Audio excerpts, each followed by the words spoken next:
our relations with China had been absolutely frozen for 20 years. And the idea that an American ping pong team would be welcomed into the People's Republic of China was obviously an enormously significant event. I had arrived in the American embassy in Moscow in March of 1969, and 2 months later, the first armed clashes between Soviet troops and Chinese People's Liberation Army forces had occurred on the Ussuri River. And clearly, the tensions between China and the Soviet Union were mounting rapidly. But we were not in a position to take advantage of that. And when I was given the responsibility of covering Russian relations with Asia, I couldn't get in to see any of the Russian specialists on Asia because our relations with the Soviet Union were terrible because of the Soviet invasion of Czechoslovakia that had happened in 1968. So we were frozen out by the Russians to a large degree. And in the case of China, at diplomatic receptions, if I joined a group that included a Chinese diplomat, the Chinese diplomat would immediately leave the group. In other words, we weren't even supposed to be seen standing together, let alone talking together. So clearly, this was a matter of enormous significance. And of course, the Soviets were shocked that this was happening and were eager for information. Our problem was that we had no information about this because the Nixon administration did not share its diplomatic maneuvers with those of us who were serving in the field.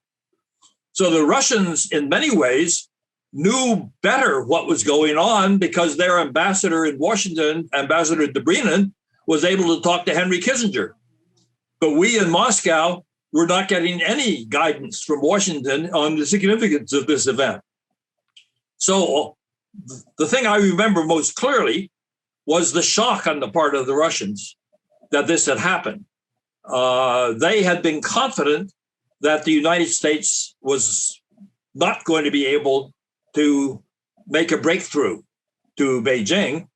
And this suggested that something was flying, and they were desperate to find out what it was. And so were we in the American embassy in Moscow.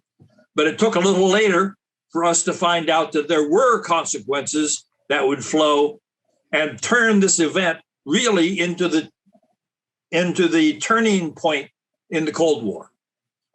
Let me just end with one final comment.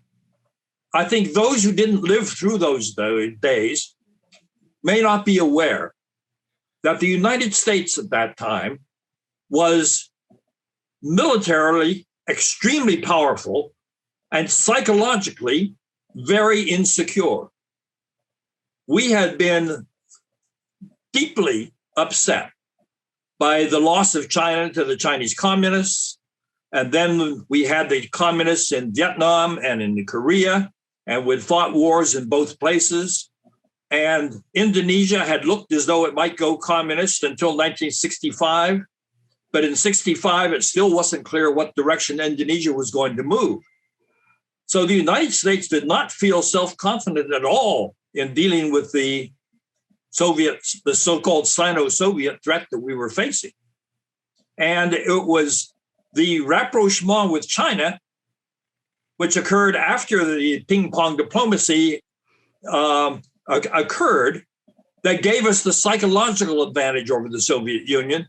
And we became not only strong, but psychologically much more secure in a sense that time was on our side and that the Soviet Union was not going to be able to compete with us.